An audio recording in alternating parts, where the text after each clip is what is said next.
No Unisque Notícias desta semana você vai ver: descarte incorreto de medicamentos vencidos pode contaminar o meio ambiente e colocar em risco a saúde das pessoas. O Unisque TV está com novidade na programação. Na Semana da Água, conheça exemplos de pessoas que reutilizam este recurso natural. E ainda uma entrevista com o presidente da 28ª Oktoberfest, Enio Vermut. O Unisque Notícias está começando. Fique com a gente.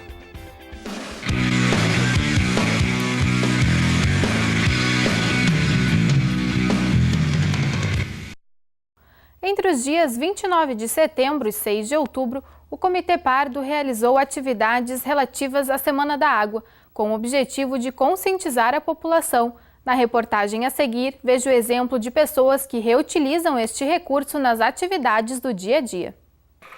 Você sabia que ao lavar a louça com a torneira meio aberta são utilizados 117 litros de água? E com economia, esse consumo pode chegar a apenas 20 litros? Cristiane Pires Cardoso costuma lavar a louça de maneira econômica. Ela ensaboa todos os pratos com a torneira fechada para depois abri-la e fazer o enxágue. E essa é apenas uma das atividades que Cristiane faz para poupar água. Na minha casa sempre, foi incentivado, a economia de água, tanto pela parte financeira, tanto pela parte dos recursos naturais. Na hora de lavar a louça, a gente pega e ensaboa toda a louça depois que a gente faz o enxágue, com a torneira, liga a torneira e tal. Na hora de escovar os dentes também, sempre liga a torneira, depois desliga. Também na hora de lavar roupa, a gente pega a água que sobra, para lavar o chão, lavar o piso e também para lavar os carros, Em comemoração à Semana da Água, o Comitê Pardo, em parceria com a Corsã e a Rede Redenção do Pardo, realizou atividades gratuitas e abertas à comunidade, como exposições fotográficas e a exibição de um documentário relacionado ao tema deste ano, que é Para Onde Vai a Água que Usamos? O tema vem definido, já por órgão estadual. O ano passado foi De Onde Vem a Água que Usamos? Então, em contrapartida, este ano é a sequência, para fazer a população pensar um pouquinho. Poxa, eu utilizo a água, mas para onde vai? Eu utilizo, modifico e ela é tratada depois. Então, por isso que veio esse tema, para onde vai a água que usamos, para também pensarmos que não é só consumir, mas que ela volta para a natureza. Em 30 minutos, ao lavar o carro com uma mangueira, se gasta até 560 litros de água. E ao regar as plantas, são cerca de 186 litros. Geraldo Borges encontrou uma maneira prática de manter seu jardim bonito e seu carro limpo.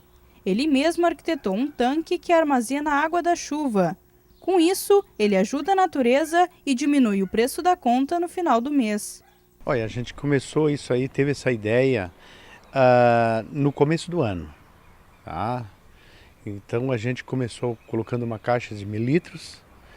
E isso deu assim uma economia bem compensadora, sabe? No consumo da água. Então a gente até está pensando em colocar mais uma caixa. A gente economiza nos carros, no terraço, nível da água de piscina, na máquina de lavar roupa. A gente economiza bastante também, que a gente tenha outro ponto ali que a gente coleta água, e então a gente tem aí uma economia até de 30% na conta da água. Uma das maiores dificuldades na contenção de recursos hidráulicos ainda é a falta de atitude das pessoas. Verusca afirma que é mais fácil conscientizar as crianças. Continuamos no mesmo impasse. Para educar adultos é um pouquinho mais difícil, mas para crianças eu noto que já há uma conscientização, eles já fazem a sua parte, Eles reduzem a utilização, eles reciclam, então o foco sempre é criança, que é o futuro, Agora, membros da comunidade já em idade adulta também, mas ainda estamos tímidos em relação a isso. A famosa farmácia caseira é uma prática muito comum e muitas vezes, ao fazer uma limpeza no armário, nos deparamos com diversos medicamentos vencidos. Você sabe o que fazer com eles? Veja na reportagem de Luiz Gustavo. O Conselho Regional de Farmácia do Rio Grande do Sul e a Associação dos Farmacêuticos do Rio Grande do Sul estão promovendo a campanha Descarte Consciente de Medicamentos, que tem como objetivo principal a conscientização e orientação da população quanto ao descarte correto de medicamentos sem uso ou fora de validade. Qual o objetivo dessa iniciativa?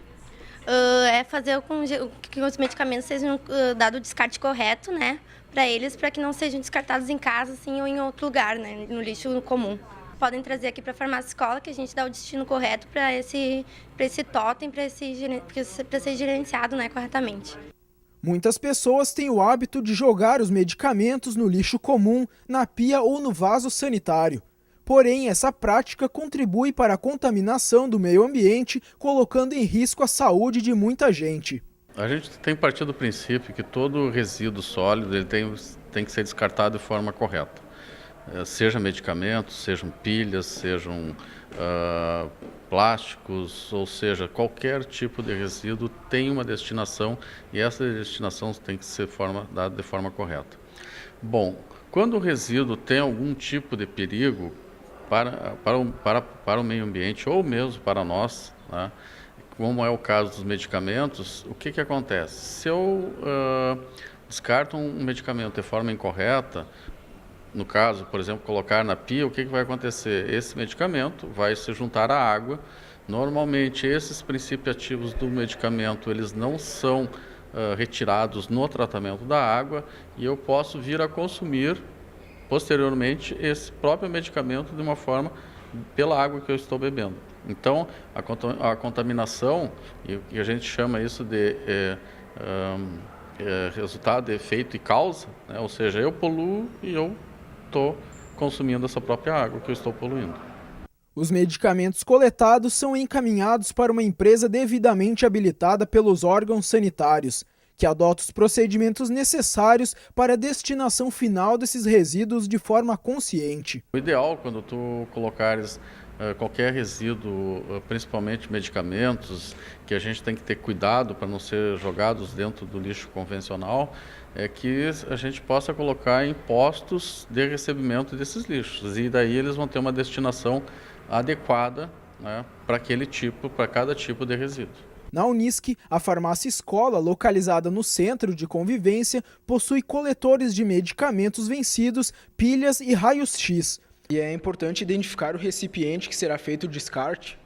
Sim, cada tipo de resíduo tem um recipiente que seja melhor o acondicionamento para que ele seja transportado. Então, dependendo do resíduo, vai ter um tipo de acondicionamento. Varia muito de tipo de medicamento, de tipo de resíduo, que muitos, às vezes, também têm o trabalho de logística reversa, ou seja, hoje, muitos dos resíduos que são produzidos, as próprias indústrias que produzem, né, fazem o retorno e fazem o tratamento desses resíduos, né?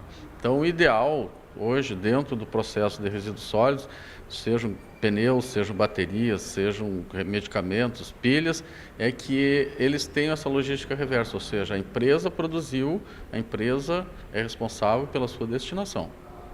No próximo bloco, veja mais uma reportagem da série Pesquisa na Unisc. Nós já voltamos.